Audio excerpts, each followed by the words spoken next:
तो बाकी का वो रिडंडेंट हो जाता है।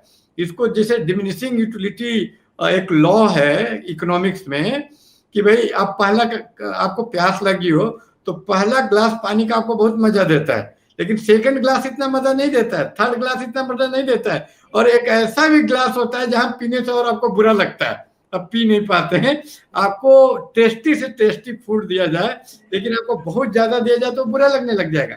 तो इसी तरह ये आप बहुत ज्यादा स्ट्रेच करते तो आपको ऑप्टिमम पॉइंट मालूम होना चाहिए कि ये इंडिविजुअल टू इंडिविजुअल डिफर करता है कि किसी का ऑप्टिमम पॉइंट 8 घंटा हो सकता है, किसी का 6 घंटा हो सकता है। तो यहीं पर कोचिंग का रोल इंपॉर्टेंट हो जाता है। वो आपको बताता है कि आपको कितना पढ़ने चाहिए, क्योंकि आपके पीछे 10 से 12 टीचर लगे होते हैं। जीके पढ़ाने वाले ही 5-6 टीचर होते हैं, कोई ज्योग्राफी का एक्सपर्ट है, कोई करेंट अफेयर का एक्सपर्ट है, एक ऑप्शनल आपको पढ़ाता है, और एक साइकोलॉजिस्ट भी कोचिंग में होता है जो काउंसलिंग वगैरह करता है। जरीन की तरह आपको वहां बताया जाएगा कि आप कैसे स्ट्रेस को मैनेज करें।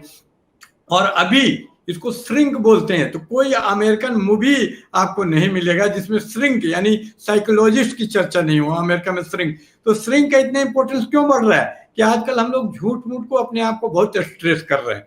तो एक जोकर मूवी भी आई थी कि आदमी एक स्ट्रेस में कैसे मर्डर करने लग जाता है, रिजेक्टेड फील करके स्ट्रेस। तो ये मिसकंसेप्शन से हम लोग को मुक्त होना होगा।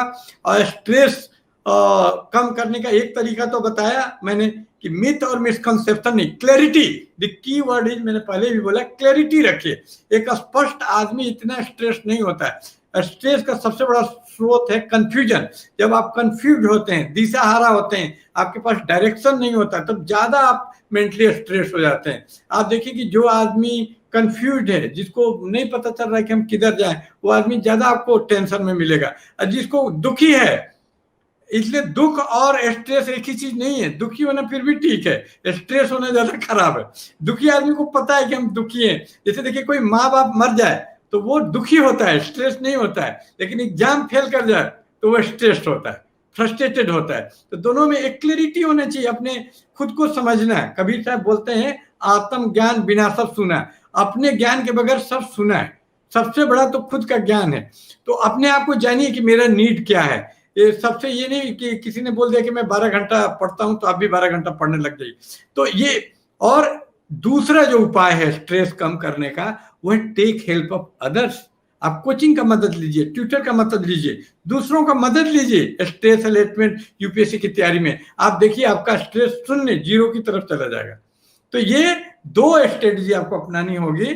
और इसमें जो मैं सलाह दूंगा आपको कि ऑप्टिमम आवर क्या है, वो मेरे अनुसार 5 से 8 घंटे तक होता है। उसी कोई चीज मतलब पूरी तरह से ये नहीं होती है बाइनरी में कि 5 घंटा ठीक है। वो एक स्पेक्ट्रम होता है, एक पूरा फजी सिस्टम होता है कि भाई यहां से यहां तक है।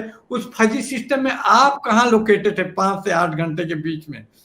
तो देयर इज, उसको बोलते हैं सोशियोलॉजी में कि there is not a reply, there are replies, there is not a single answer to a question. जैसे आपसे पूछा जाए कि मेरा प्रिय नेता कौन है, तो इसके कई आंसर हो सकते हैं, but still there is a wrong answer. इसका मतलब नहीं है कि 1 घंटा पढ़ने लग जाए तो उससे हो जाएगा। एक रेंज है, उस रेंज में आप कहाँ लोकेटेड हैं, वो मेरे हिसाब से 5 से 8 घंटे का रेंज है। आप डिटरमाइन कर लें खुद से, अपने टीचर की मदद लें, कोचिंग की मदद लें, वो आपको बता देंगे आपका एनालिसिस करके, आपके परफॉर्मेंस को देख के कि आपको कितना पढ़ना चाहिए। और इस पे भी ये डिपेंड करता है आपके पास्ट के ऊपर कि पहले से आपका बेस कितना फाउंडेशन मजबूत है। पहले से अगर आपका फाउंडेशन मजबूत है तो 5 घंटा पढ़ने से ही हो जाएगा, लेकिन आपने पहले कुछ पढ़ा ही नहीं है तो अब आपको ज्यादा पढ़ना हो सकता है। तो there are different factors which you should keep in view. तो इसके लिए भी कोचिंग जरूरी हो जाता है कि आपका असेसमेंट कौन करेगा कि पहले से आप कैसा जानते हैं। तो इसीलिए मैं बार बार कोचिंग के इंपॉर्टेंस पर स्ट्रेस करता हूं कि आपका असेसमेंट कोचिंग ही कर पाएगा, आप खुद से नहीं कर पाएंगे।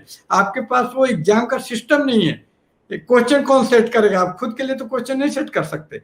तो वो एसेस कर लेंगे कि आप कितने हैं, तो वो आपको बता सकते हैं, प्रिस्क्राइब कर सकते हैं कि भाई आपका बेस बहुत पुअर है तो ज्यादा पढ़िए, आपका बेस पहले से मजबूत है तो वो बता देंगे। आपका इंटरव्यू ले सकते हैं आपको।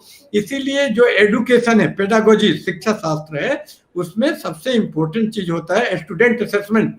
तो आप मेरी सलाह है कि आप मदद लें जिस किसी कोचिंग जो आपको अच्छा लगता हो उस कोचिंग का, और वहां पर वो अच्छी कोचिंग होगी तो सबसे पहला काम करेंगे पेडागोजी का पहला नियम है कि वो असेसमेंट स्टूडेंट का वो बता देंगे, और उसके बाद आप खुद भी समझ सकते हैं कितना पढ़ना चाहिए।